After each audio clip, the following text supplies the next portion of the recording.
uh, either learning something or talking to people, connecting with a lot of people. A lot of eye usage happening right now, and unfortunately, our doctors are not very easily accessible. So we really thought that this would be a very helpful session for you all, and which is why I'm very happy that two of the most leading Pulmonologists here in Thane, Mumbai are here to help you and talk to you. It's Dr. Murdula Bhave and Dr. Parveen Grover. Very delighted to have them here. And before we actually start the program, I'd just like to tell you a little bit about Truwellth as a venture in itself. Truwellth is an integrative healthcare initiative guiding patients and healthy individuals to overcome their health concerns and manage self help to reach the ultimate goal of holistic health and happiness.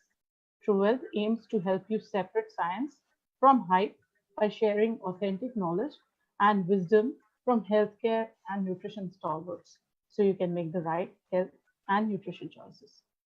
Truwell's ultimate goal is to provide integrative and personalized health and nutrition advice to achieve health and happiness.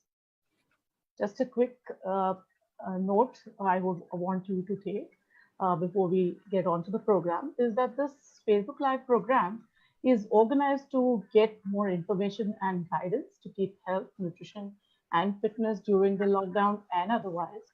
And the recommendations made by the speakers and other participants cannot be treated as consultation. For personalized consultation, you can reach our consultants on 98200 48369, the number you see it on the screen. Or you can also visit our website, www.truewell.in. To ask questions as well, you can dial into the same number, 98200 48369. You can feel free to ask us all your concerns, and I'm sure we will try to do more than justice. However, please remember that this program is not intended to provide any information on COVID-19 particularly and any related treatment.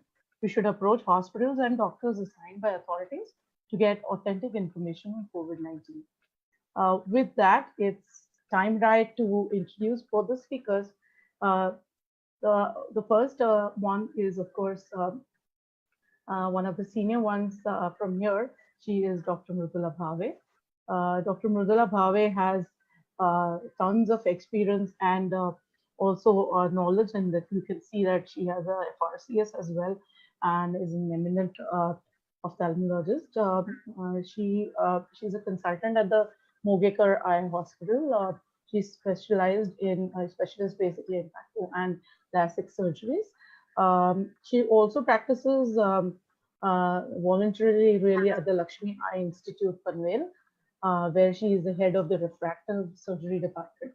This eminent surgeon is an eloquent orator as well, and you will be able to see that through the program. And she's delivered numerous talks on the state and national platforms in ophthalmology. We are very lucky to have her here today. And in spite of her successful practice, she has ventured into a startup, which I definitely would want to mention, which is NutriChef Enterprises. And that actually helps people educate people and also provide people with calorie calculated food. And on the personal front, she's a fitness enthusiast and an avid trekker and has done high altitude Himalayan treks as well, about 14,000 feet. Wow. And she's internationally certified scuba diver as well, a wildlife enthusiast. And while doing all this, she's pursuing her MBA as well from the Wellington Institute. So such a um, such a multifaceted personality that we have with us today. And then we, of course, have one of, I would say, she's also multifaceted, and you'll realize why. That's Dr. Parveen Grover. You can see she has globetrotted as well. She has several degrees, right from MS to FCPS in her specialized categories. And she is a consultant with Apollo Hospitals for more than 10 years. Currently, she is affiliated with the Mahavir Jain Hospital, the Indian Red Cross, Lions Charitable Clinics, and runs her own hospital at Castle Thane. Recently, she was crowned as the Mrs. Maharashtra, and that's why I say she's multi-talented as well, as beauty with brains in a pageant for the first time for married doctors.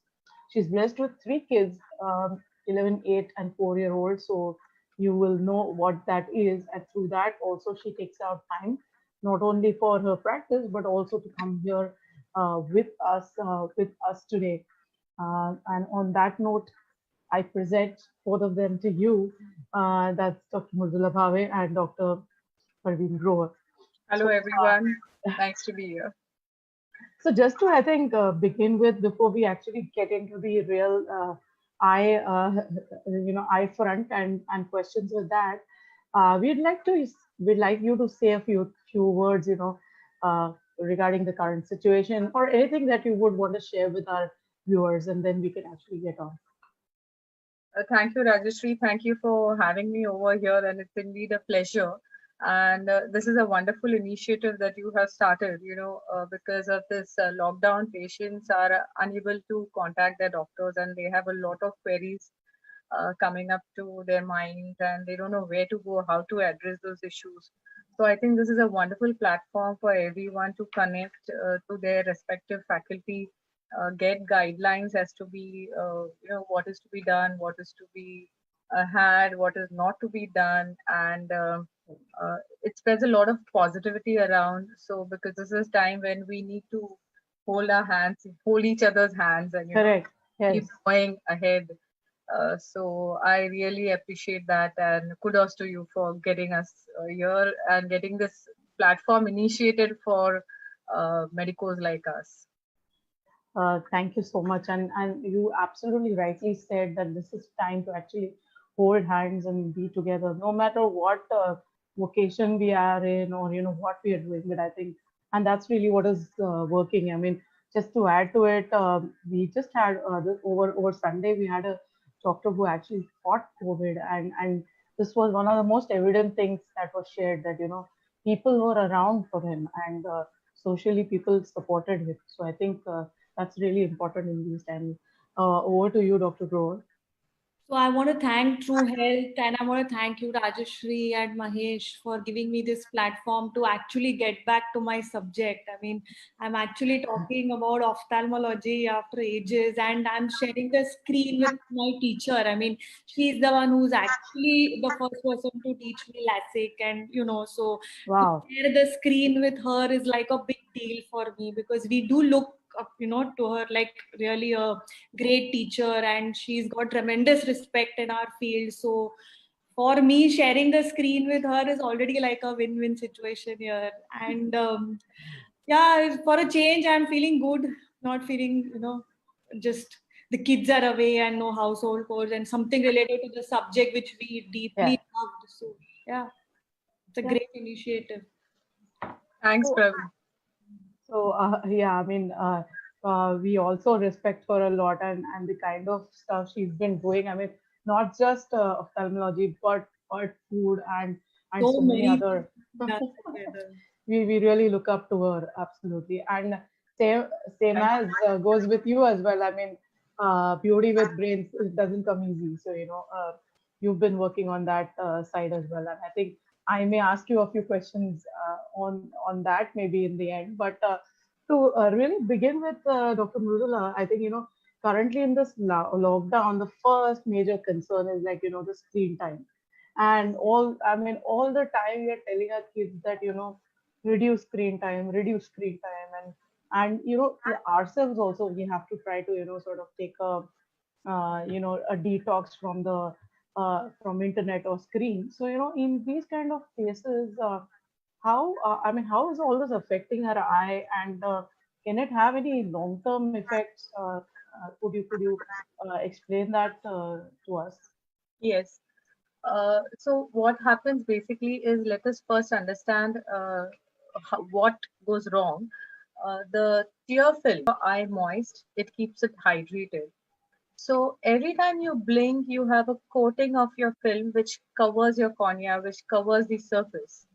So it's like when you're watching television, or when you're on your computer or your mobile for long hours, our blinking rate decreases. Now, this blinking is very important to coat your tear film on the cornea. So, if you do not blink well, what happens is your tear film starts evaporating. So, it's like you have a windscreen and your wiper, and there is no fluid on your screen, and you run your wiper. What happens? You Yeah. get scratches on your windscreen, right?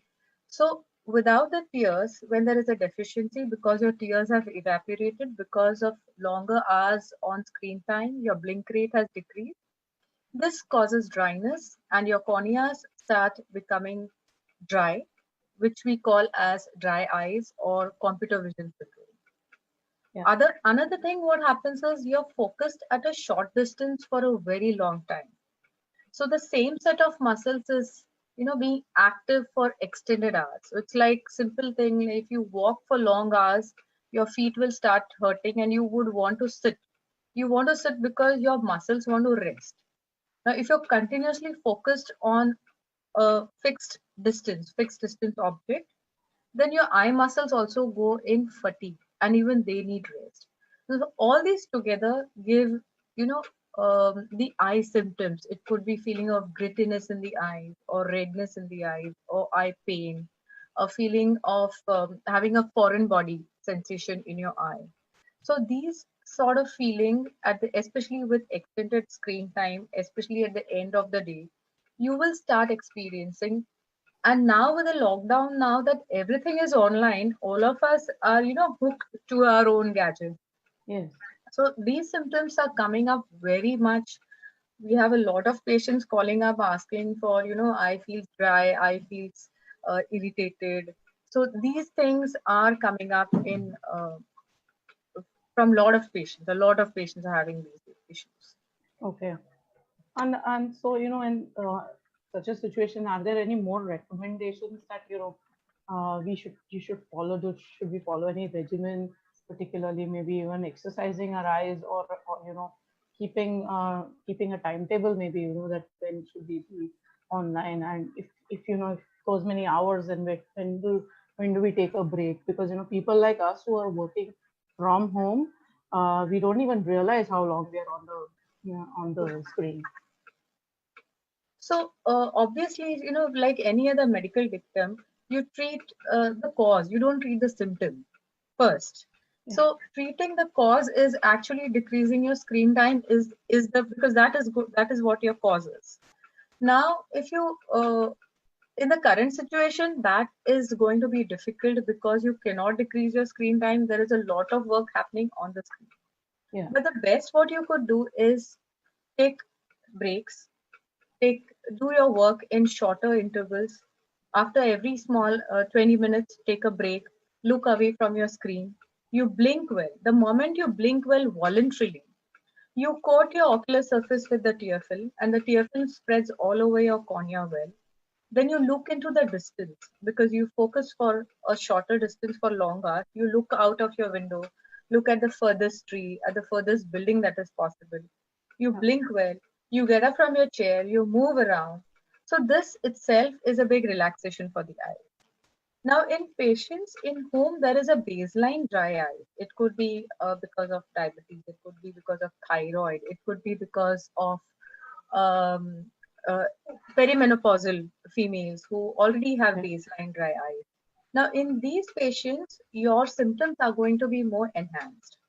And if by just blinking exercises or resting, taking frequent breaks, if this is not helping you, you could add in a lubricating eye drop. Plus, what happens is you get that feeling of tiredness is there. So you could give a little hot fermentation. You could heat a little water, put a towel or a napkin in that, compress it out, squeeze it out, and keep it. So this gives a lot of soothing effect, and the quality of tears gets better. So, Especially yeah. AC, we are in the Mhm. AC also for long hours. So that itself, extreme weather, high temperatures as well as very cold temperatures, is going to cause issues with your dryness. So also, I think this is a great piece of information, not just for the lockdown, but we need to keep this in mind. I think even after it and all the time. uh, So does really not going out and being at home all the time, we are all the time in this artificial light. Does that have any different addition to the whole thing? I don't know. I'm just speculating. You might know more.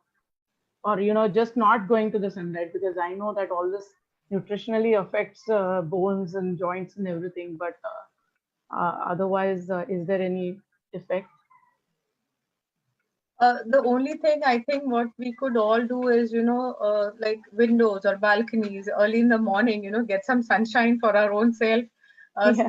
Sit at a place where you are getting some sunshine, some vitamin D, because yes, vitamin D3 deficiency is a precursor for dry eyes Yes. that could further aggravate your Exactly. asynopia or the computer vision syndrome symptoms, which I just mentioned earlier.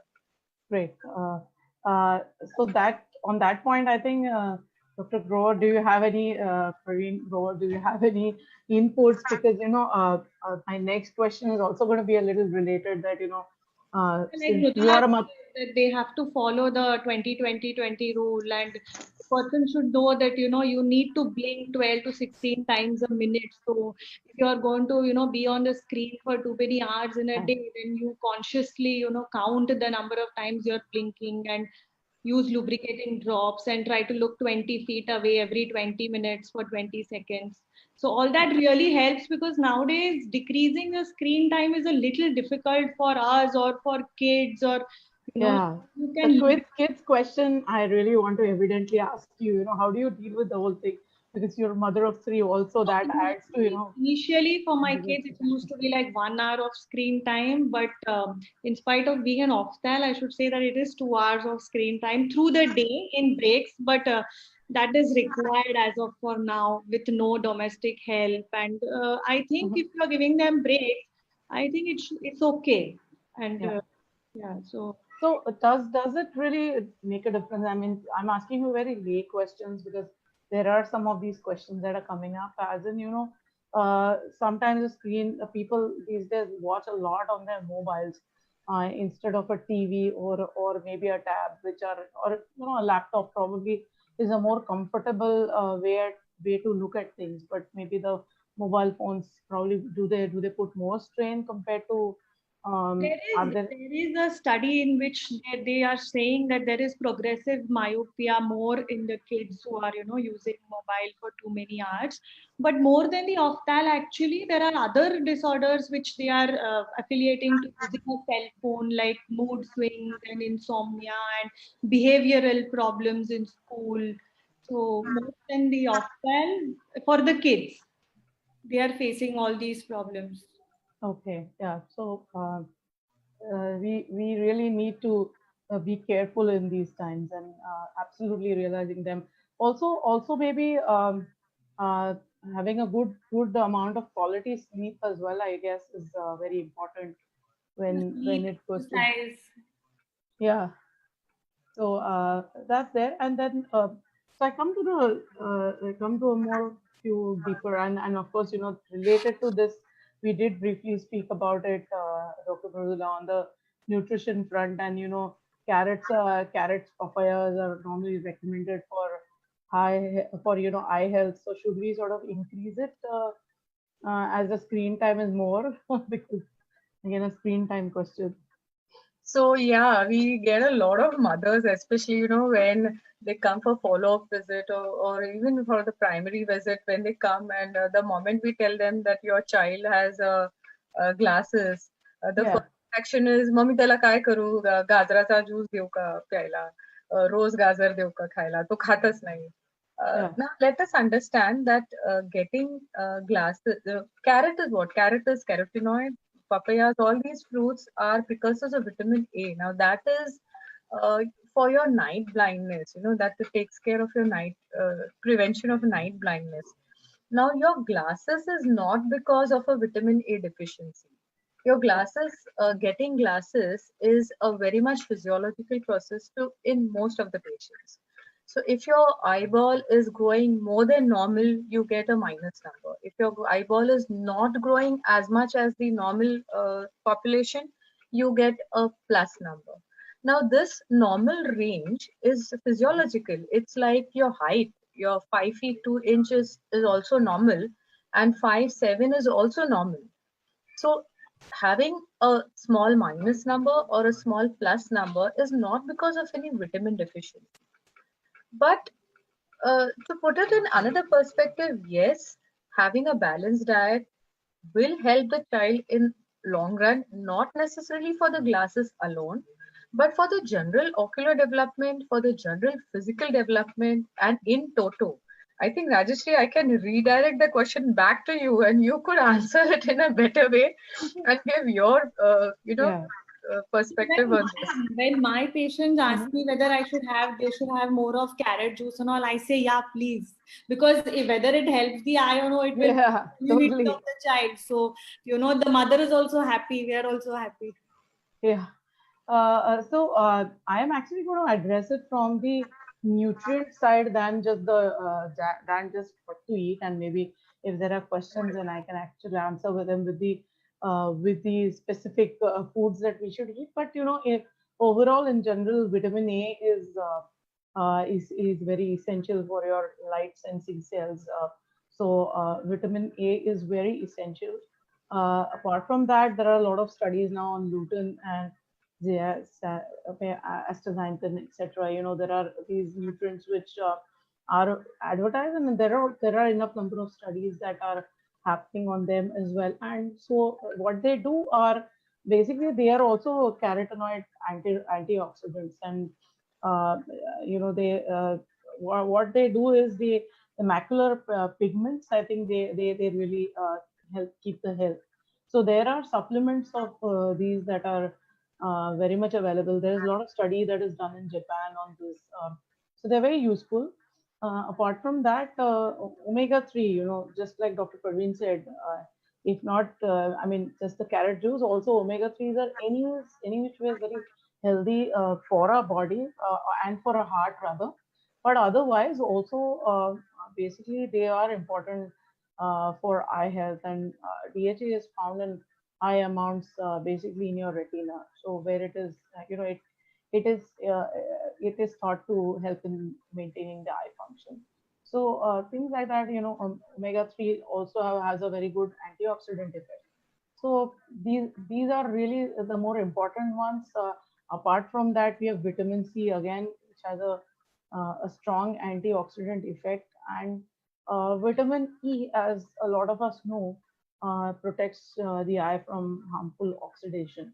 So according to me, these are important. Zinc as well is eyes contain high levels of zinc as well. So a good complementation of zinc needs to happen as well. And if you see, so currently in our lockdown situation, zinc, vitamin E, C, all of these are actually very, and even omega 3, all of them are really important in building our immunity as well. True, So very true. all these nutrients can be very useful. So that's really in a nutshell from me. We'll actually jump into the more. So I'll just like to add to this that I keep telling my patients, the mothers especially, that Yeah, you do give your kids milk with turmeric and nuts and yogurt. yeah, So especially we are indoors, and all this is also going to help build the immunity. yeah, absolutely. And I mean, when you say yogurt, it helps build the gut microflora, and if that happens, not Probiotics. yeah, no, But not they're many not people. flavored yogurt. But not many people realize that the most of the the microbial fight actually is in your gut. So there are so many of those good ones in your gut. So if we are able to keep them up, uh, overall it's really going to be good for health and as well as the eyes. So yes, totally. I'll go on to the next one, which is generally a question, and Dr. Parveen, you could probably take it, is, what's the status of your basically your OPD, since lockdown? What are you able to, because you're practicing at multiple places? Wow, what is exactly going on? So regular OPDs are shut as of for now. We are not doing any regular OPDs, but we do open the clinic and our hospital once or twice in a week, but that is only to see emergencies. Because there are a few ophthalmic emergencies which you really need to cater to. So the general OPD is shut. We whatever problems our patients are having, we are helping them through telecommunication, and whatever complaints they have, we do these WhatsApp video calls and we try to solve them online. There are a few cases in which, like, there is a foreign body or there's a corneal tear, there are some retinal issues. So there are these ophthalmic emergencies in which we have to consult and we have to see the patient. So Yeah. yeah. So, Dr. Mridula, have you experienced any emergency? Did you have to deal with any emergency in these kind of situations and you had to go and see your patient? Yes, a couple of them, like sudden pain and sudden redness in eye because of rise in pressures.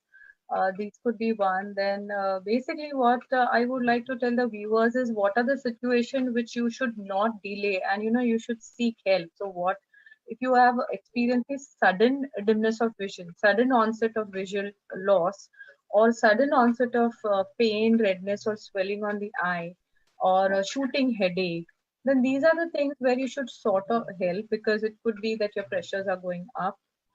Secondly, we are seeing a spurt in eye injuries, especially in children, especially with the Ramayana and Mahabharat coming up. Yes. There is even when the first the about 15, 20, 25 years back, when the serials were going on, even that time we had a lot of bow injuries coming from broomsticks and compass protractor, the geometry compass boxes. So children, especially now, they are at home and they want to vent out all their energies. They will try this stuff. So be very careful. Another few things that could come up is they are into a lot of craft work. So Fevikwik, when you open the Fevikwik, a word of caution, especially to the mothers, open it yourself and give it to the child, because that is one thing which can just spurt out, and it can get into the eyes, and it is extremely difficult to remove the Fevikwik from your eye. So these sort of emergencies can come in. Plus, we have got to go and see post-op patients. Uh, Now I have stepped up a bit of my practice in this week. Is I'm in addition to emergencies, I'm also seeing a little bit of essential services. So emergencies are those in which it is threatening to your vision or to your life. But essential services are something which will make you handicapped. Like if you have a very high power glass and if you break your glass, what do?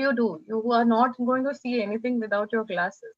So although this is not vision threatening, it is still an essential service that we need to provide. So I have started consulting for these patients, but definitely with an appointment, and we try and screen. And if you're a diabetic, if you're an elderly, then we definitely would advise them to postpone your visits as much as possible. If that is doable, then we put it on hold for now. So, connected to that, I mean, if these kind of injuries are going to come up, and kids again, or even sometimes older people, might just while playing, like she mentioned that they just get something into their eye. Is there any first aid that is recommended, Dr. Praveen, on this? I mean, anything, because kids, especially or even while we are cooking, something sort of pops into our eye, and how do we sort of take a first aid so that it doesn't actually grow up into something The more? type of first aid that you need actually depends on the kind of injury. So I would say that as a every family should have an ophthalmologist on call whom you can call and immediately ask for what should be the first aid measures taken. But like a thing like a Fevikwik injury, like she said, or some oil entering the eye, the first thing that we advise is wash your eyes with water, which normally we say don't splash water and your eyes need not be washed. But in case of chemical injuries, we tell that you just immediately splash some water. If there is a blunt injury, if the child is hit and there's a black eye or something, we just say you apply cold compresses. like you take an ice and just rub it or just cover eyes with a cloth and just close your eye and just put it on the eyelid. That is one thing. If there is a foreign body sensation, we will advise do not try to remove any foreign body that you can see in the eye, because you can actually mess it up. So the best Yeah. thing to do is to do an video call with an ophthal if the ophthalmologist is available. There are some injuries like corneal scratches, abrasions that we call, for which we can see the eye and just give ointment, and what the patient can try for 24 hours and then still not better can come and see us. Yeah. Totally. I think. In addition, there is a lot of prevalence of, adding milk to the eye, a few drops of milk there was a lot of burning, so I added few drops of milk. So Oh. we would definitely advise to refrain from doing these things. And Yeah. Milk or honey or these are definitely not to be done. You seek your help, contact your ophthalmologist.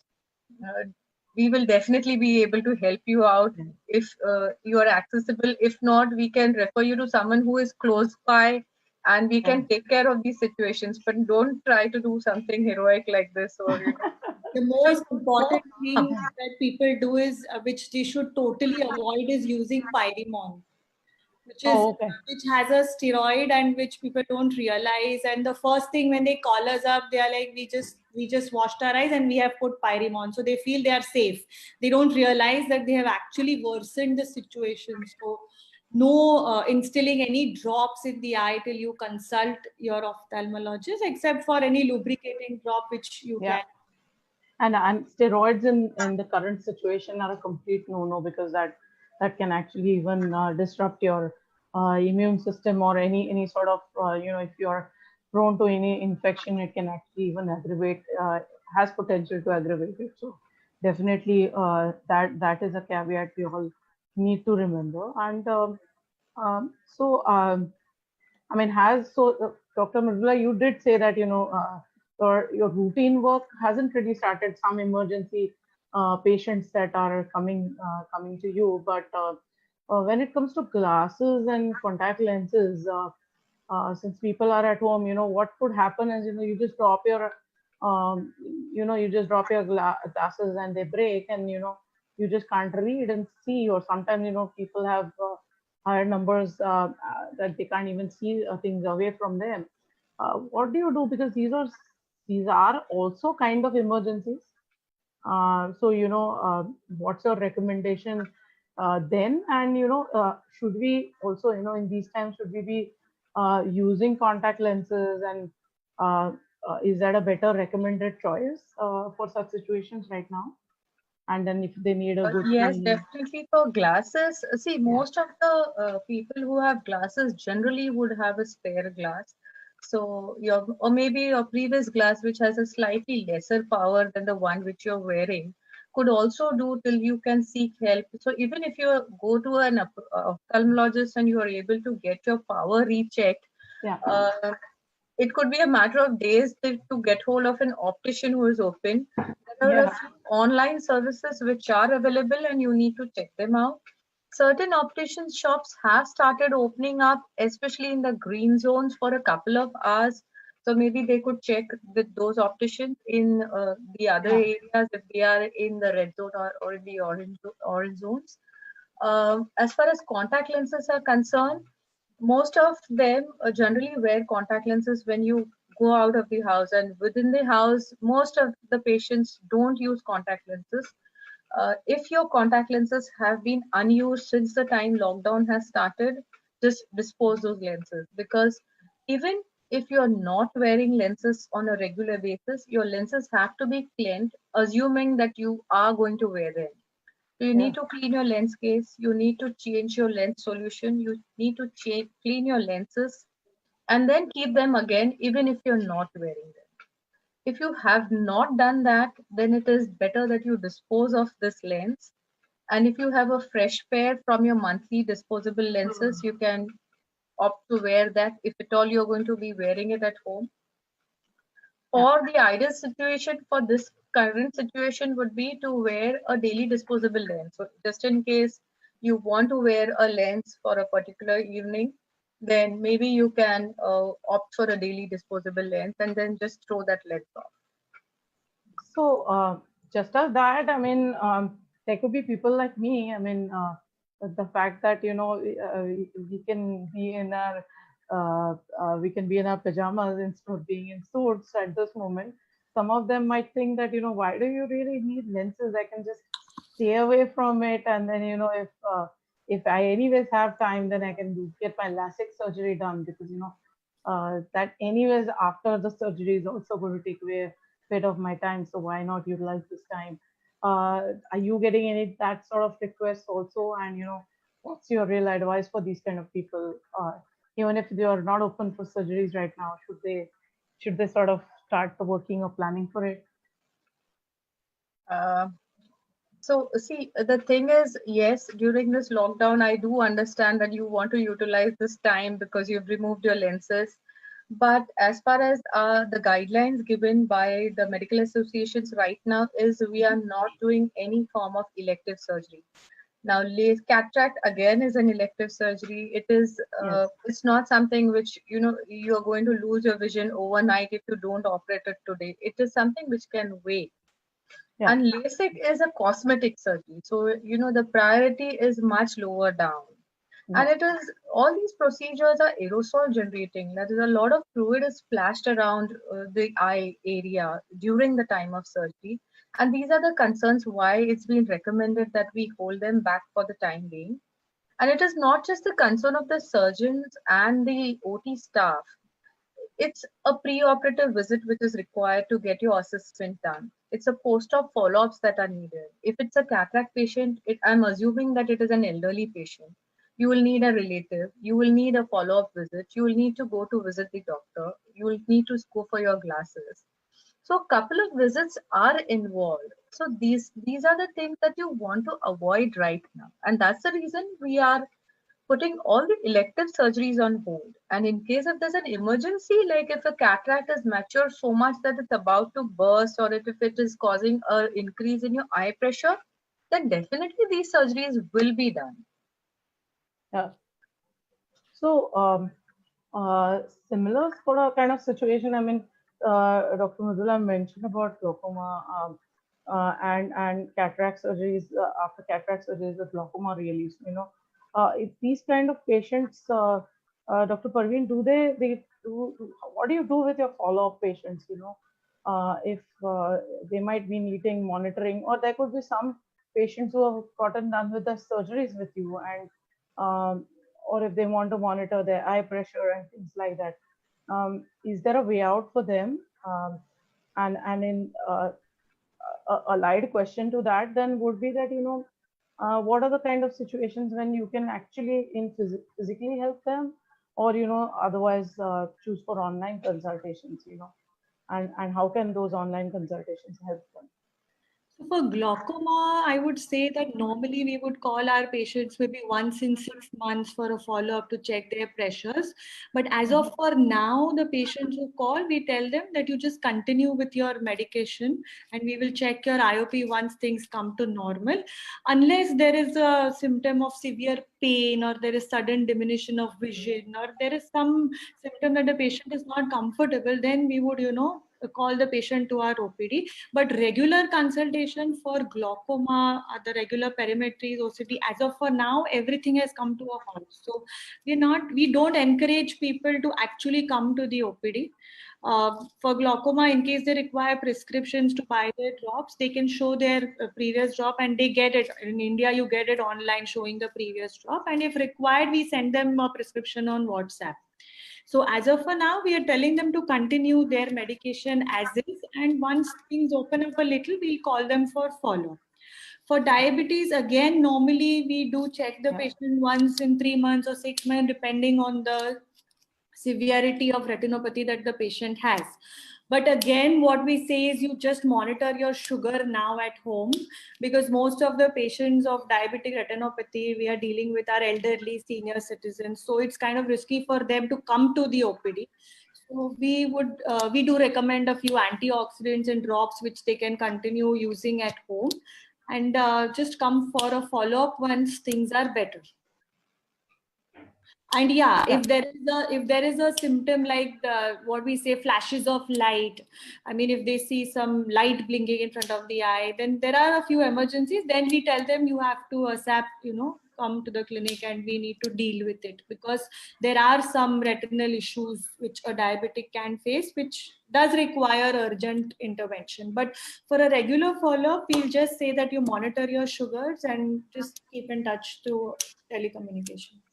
Yeah, so I mean, there was a related question to that. What parameters diabetics? I'm going to take some live questions that have come. There are quite a few of them. What parameters diabetes patients should monitor for eye health? So that was a question. I don't know if you want. Generally, if they regulate their blood sugar levels, automatically the eye is going to be okay. So there is no way that a patient can actually monitor the eye health. Like diabetes is a Yeah, silent killer. It's going to affect your part, yeah. your kidneys, your eyes, So the only thing the patient sitting at home can do is just keep doing their routine test with their glucometer at home and keep their sugars well under control. Maybe try to control it a little more than what they are supposed to, because they can't get in touch with us, and there is not much form of exercises, hardly any movement. So a close monitoring of the sugar is the only thing I feel that the patient can do sitting at home. Yeah, and for these viewers, I think we are actually going to have a session on Tuesday with one of the leading diabetologists, because diabetes really needs to be kept under control in current situation. Because not just that you're a little bit more prone to the infections, but once you face the infection, that as a diabetes as a comorbidity is really need can really be very put you in a difficult situation. Apart from that, so I think these questions are a little bit related to kids, and or maybe let me completely cover the LASIK stuff first, because there was a question from Rahul Amrute, and he's really commented saying Dr. Mridula really explained the fear of having glasses so precisely. It's a natural phenomenon. Thanks a lot. And I think Dr. Parveen also added a few good tips. They were really, both of you, I mean, absolutely bang on what Rahul Amrute is saying, Dr. Mridula. Those were really good inputs. But he's asking a question to both of you, in fact, for Dr. Mridula. What is the age on the higher side for LASIK surgery, and what may be the risk attached with it? I know that this is a little general a question, and we probably should have a more specific session on LASIK surgery, but if you could give a quick answer, because then there are more emergency questions that are there. So, as if you're talking about the strength of your glasses, the power of glasses, it is not the criteria, because it could happen that we take up someone who has -6, but we reject someone who has -2. So it's not just the power, it depends on how healthy, how strong your corneas are, how biomechanically strong your corneas are. So there are equipments in which we do measure, we do estimate what is the strength of your cornea, whether your cornea can sustain the surgery, whether your corneal thickness is adequate for your power. Yeah. So your corneal thickness may be good and your power may be high, then maybe you're eligible if your corneas are strong enough to sustain the surgery. If not, we may have to defer.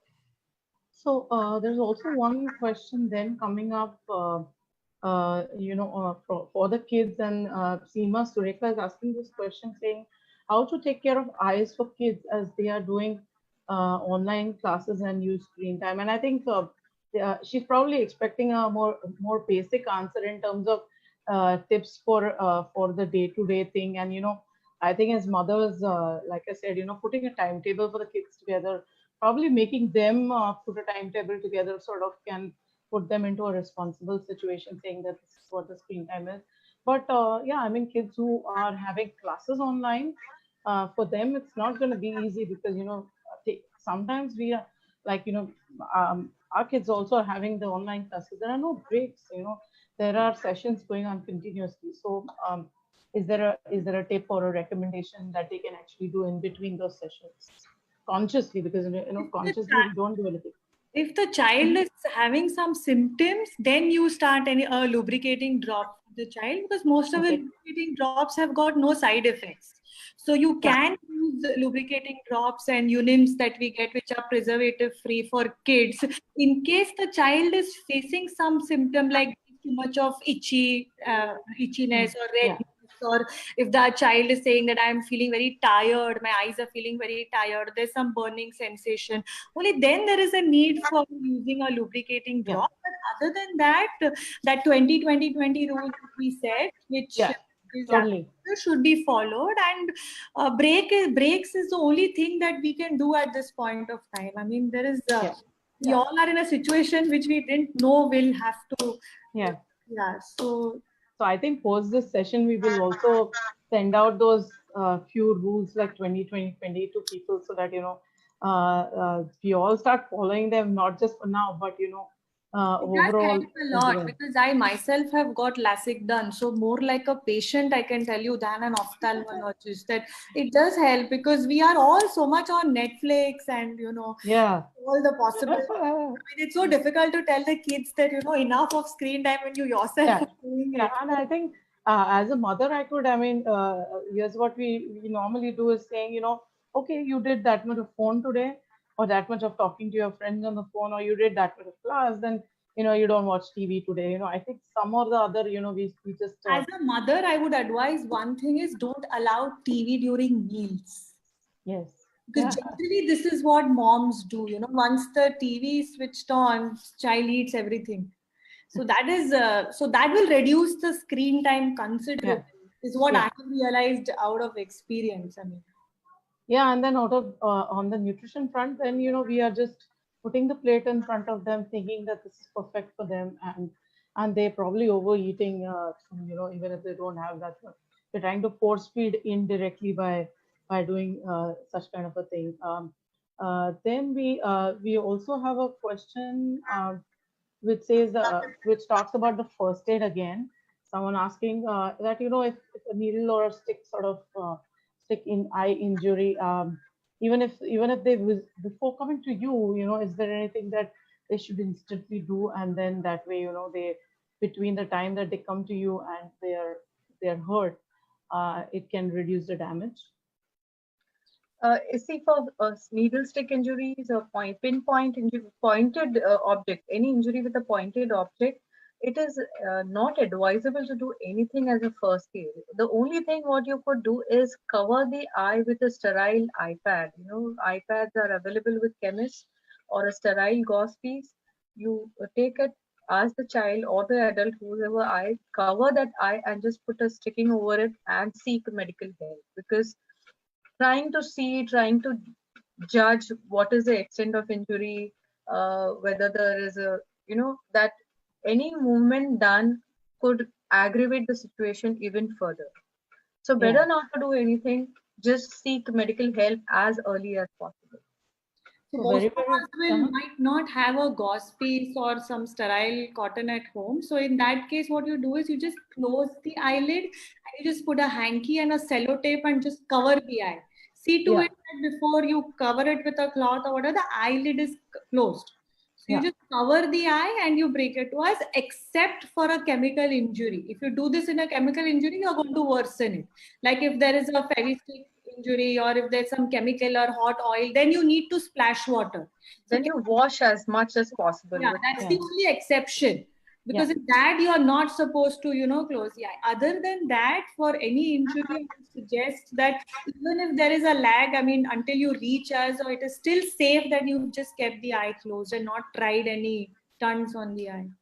So this is very, very, this was a very good question, and I think it's extremely important to remember that we just don't do any further damage to our eye apart from the fact that we have accidentally hurt it. There is one, I think, a very, very common question again, and which most of us experience is that I always get conjunctivitis every year during summers.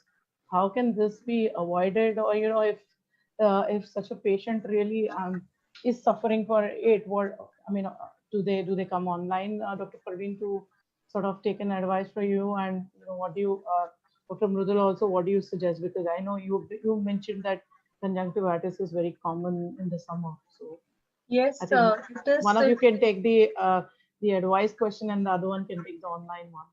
Yes. Yeah. So it is common in summers. In fact, it is called spring Qatar because that is the time when it comes in, and nothing can be done to prevent it because it is a phenomenon which comes in because of pollen released during the heat. So if you're allergic to that, you are going to have that issue. A set of population is more prone to get it. In South India, it is more prevalent. So there is not much that you can do to prevent it other than using whatever your anti-allergic drops which have been recommended to you by your ophthalmologist, which you have been there, which probably you are using for every episode that you are getting it during. Generally, it comes in during March, April, May, or during October, November when the heat starts coming up. Avoiding, a lot of plants, dust-based things, or soft boards is something which we are advised because these are the things which accumulate a lot of dust, or soft toys to the children if because these are the things which are not very washed very often. So Yeah. these could be avoided. Going close to plants, fur allergies could be one if you have pets in the house, and these are the possibilities that you could be getting.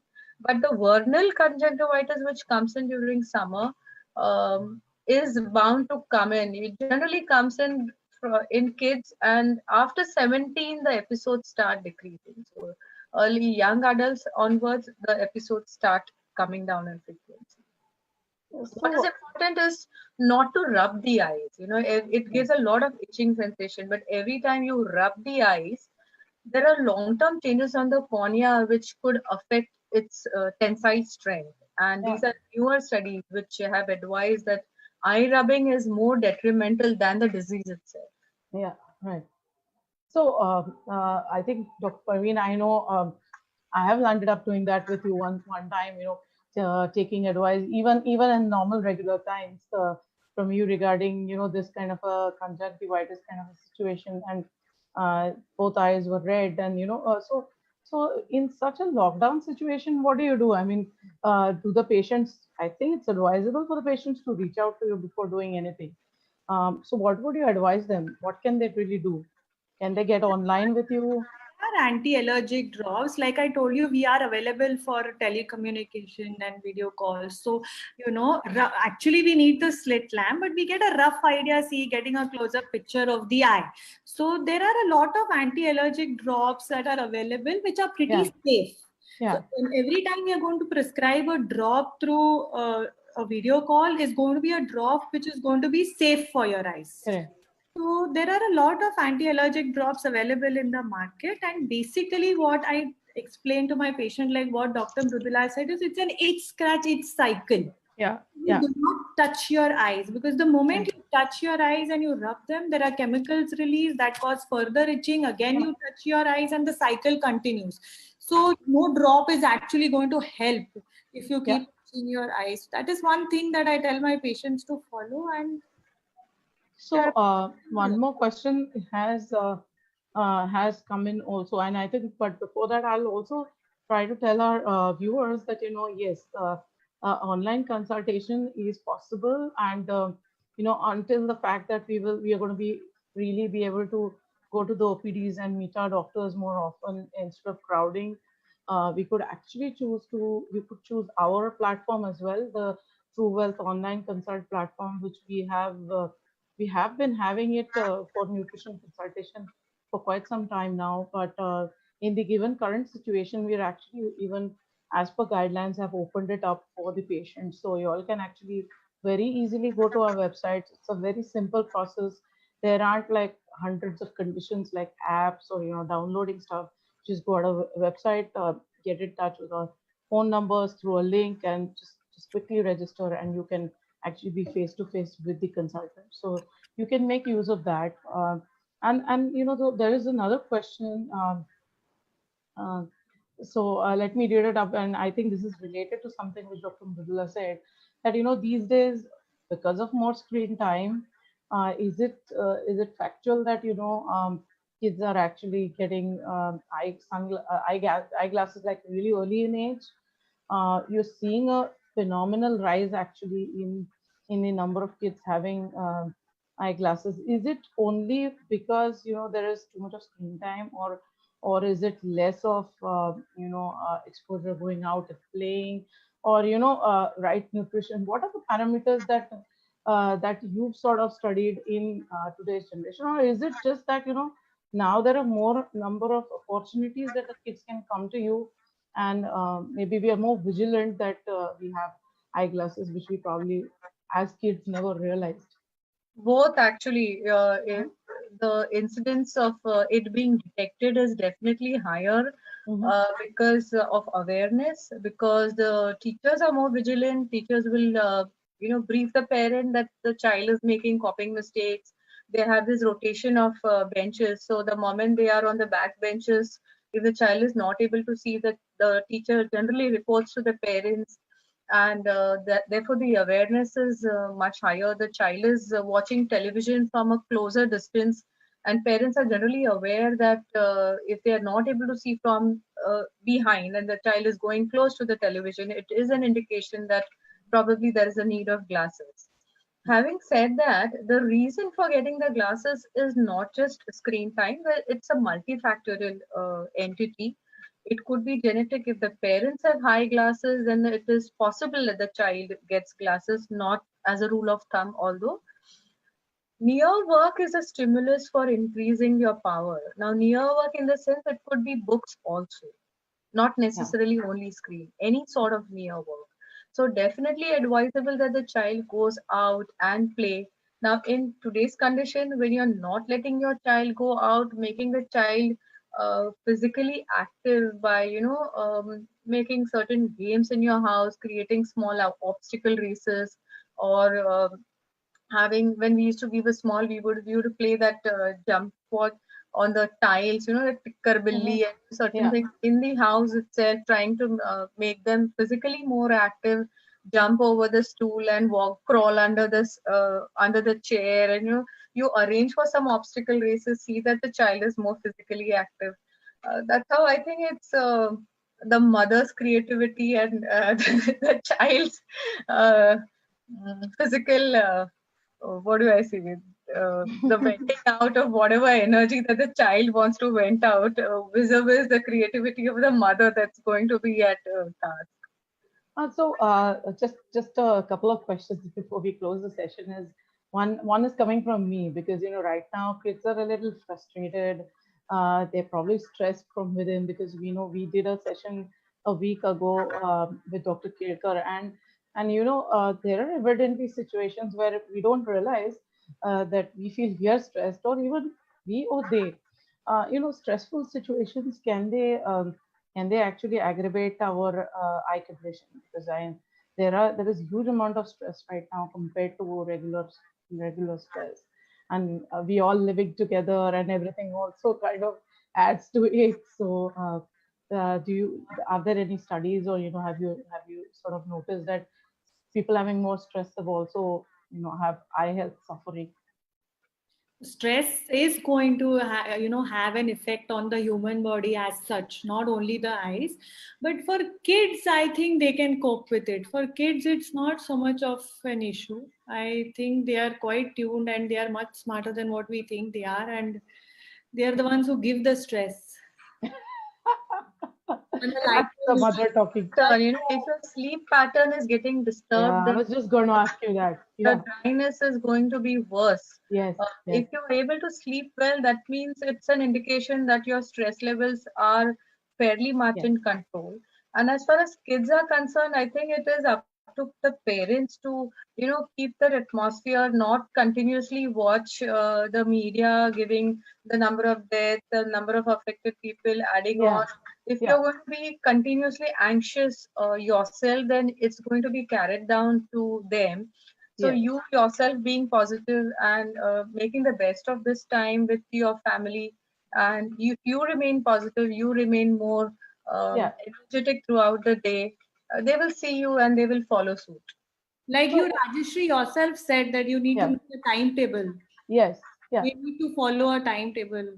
Yeah, absolutely. Because then we have something look forward to. Right now, what's happening is every day is just a Sunday or a Monday. I mean, what's happening is we always look forward to a Sunday, but right now, we are actually looking forward to a Monday because Actually, yeah. you see so. And a little bit from the nutrition aspect, which I would also emphasize is hydration. So overall, having a lot of making sure that we have enough water, because if we sit in the AC, we're not perspiring more. The requirement for water is not actually lowering. We need to make sure that we drink enough water and trying to complement ourselves, our bodies with supplements if needed in these times of lockdown. Because again, a few days ago, we had a session with some very leading nutritionists on our panel, and they all were saying that normally you may or may not, but in these times we're not eating well.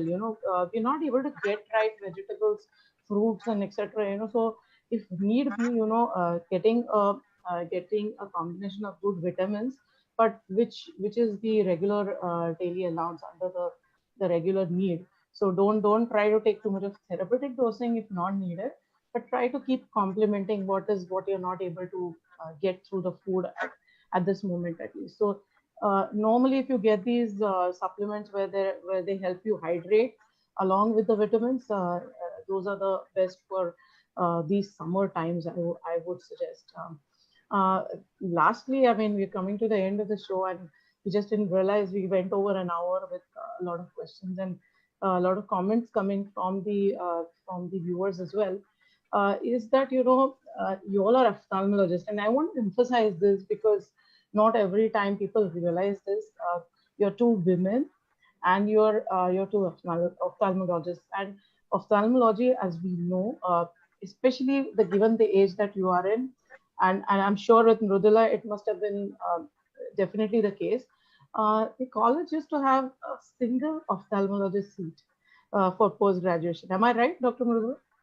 Sorry, I did. I come uh, again. when you would specialize after your MBBS, ophthalmology would hardly have one or two seats per college, Oh, isn't that yes, the case? yes. Yeah, Right. yeah, Yeah. and it kind of holds. Even if it's Dr. Parveen might be a little younger, the seats might have been one or two, or maybe two or three. But this is a faculty which had the least number of seats.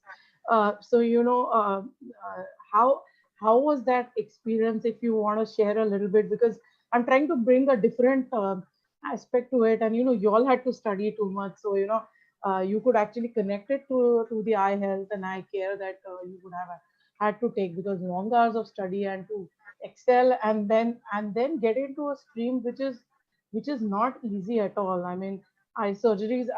If you all will agree, um, we'll do more sessions on each of those surgeries so people understand what type of surgeries those are, and they can ask more specific questions, or at least get educated to understand what are the pros, cons, and the best parts of it, and if there are any risks at all. So I'd urge if you do that, but I would like you to answer this question that you given that you are the most super intelligent people around that we have in our batches. So how was that a feeling? Uh, A Well, different the plus question. points of being in ophthalmology is definitely that it's being an elective line, not many emergencies. So just like Parveen said that we are going maybe twice a week or maybe once a week because it's a that low emergencies that we have against a anesthetist or a physician or a gynecologist who would Yeah, be running, So especially for women to manage your house, to manage your passions, like for someone like me who would, venture into so many different things, I think for me ophthalmology has been a boon because I can really devote my time. hmm, Between my practice and my extracurricular activities that I do and devote adequate time to the family. yeah, Plus, it has best of both the worlds. It's got good diagnostics, it's got lasers, it's got surgical work, it's got microsurgery. A lot of finesse is needed, a lot of precision related work needs to be done. So the other flip side is that it's a very high-end equipment demanding, technology demanding line. We are dependent on high-end equipments for our lasers, for microscopes, for phaco machines. And every few years, there is a new addition into the market. You know, the versions change. So by the time you're done with your EMI, there is a new version, the new model comes into the market. Yeah. So, and it's an ongoing process. So there is a limitation as to how much you want to expand, what are the equipments you want to purchase, what are the things that you would want your patients to be referred out to. Yeah. And today, when in a situation where patients are more keen on having everything under one roof, Right. it may not be, justify to everyone to get hold of all the equipment at your own place. So, But you, yeah. Farvi, what do you Well, have to add? I would definitely want Parveen to tell us that that beauty with brains thing. Did that apply to you even in your college? How, how was it? And were you like considered to be a You want me to snob speak about snob at the same time? So a snob at both ends, beauty and brains. Was it like that even there? I was at Sion Hospital. Yeah, you know how residents are over there. So there Yeah, I've been there there too. was So nothing like beauty there. Yeah, there was a lot of work. I mean, when I was over there, and but yeah, it did, teach me a lot. But yeah, for me, I fell in love with ophthalmology after decided to go into the subject. I took ophthalm because it was more like a family business, frankly. yeah, yeah. Everybody in the house being an ophthalmologist, and I wanted to be a dermat, but I didn't get dermatology. So I went into ophthalmology by force, and then when I finished my first year, I fell in love with it. And then when I started practicing, I realized that it's one of the most comfortable branch that a female can be in. And now Yeah, I would advise all my female friends whenever they call me up, like which branch, I would say ophthalm is a lovely branch. yeah, You can really take care of your family and your practice and OPD. But yeah, you do require a lot of investment to yeah. actually, so for a person who has got no background, it's quite difficult because the microscopes and the phaco machines and everything is pretty expensive. So for Yeah. a newcomer, it's really difficult. But I had it the easy way, frankly. Yeah. So also the surgeries are a bit more thought to be risky, though it might not be. They're minute. Like Yeah, now, also we guys are so worried because it is so minute and it's so a microscope. That, the hand is itching, and it's like, after this such a big gap, it's going to really take a few days to get absolutely, absolutely. the hang of it Yeah, again. you So probably have to like do a training session because I can tell you exactly. when I took my car out to drive, it was like an awful experience. I Like mean, when at such a macro we level. usually learn on a goat's eye. So I Thank think in the beginning again we'll have to, perform a few surgeries on a goat's eye before actually trying. Once I Yeah. say this, my patients are going to get so scared to come to me after the No, lockdown. but I think in fact they should realize that you are so concerned about it and that Yeah, say maybe voicing I it. too So can take a chance. I mean, yeah, you're in fact being more careful about it. Once during this time, I went to clinic just to prime the machine, just to run the microscope, just to, Yeah, keep yeah, the machine going because not using the machine for such a long time, I didn't want it to conquer when I actually would start using it. So we have to go to the clinic just to run the machine, just to prime it and tune yeah. it and see that it is remaining in the working condition. regular OPDs which we took for granted, now we miss them so much. So to add to the facets that both of them have, I think even Dr. Parveen also runs a place where they take care of the old, and at these times also they are taking the best of the efforts actually to take care of the old age people, and that's such a awesome activity that you are doing. It's a great initiative, and we will definitely come back with you more on the surgical front and these activities that y'all are doing additionally, and then you're not just doing it because for a pastime thing, but you're taking those up very seriously. So we will be back with both of you, and I'll on this note I'll really thank you very much for uh, giving out all those tips and the serious facts that patients and we normal individuals need to know. Even knowing it beforehand can actually help us prevent a lot of issues that can happen. And we should just keep ourselves away from getting hurt accidentally. On that note, we'll thank our viewers for coming down, asking questions, and encouraging us. Anything you would want to say as a passing comment, or you could just Thank you so much, Rajashri, for having us here. And I thank all the viewers for logging in, for patient listening, for coming up with questions and encouraging us and encouraging Rajashri in this venture. Stay home, stay safe. It was a so, pleasure. yeah. Okay. See you, everybody, and we'll be back soon in a couple of days with more sessions. Bye.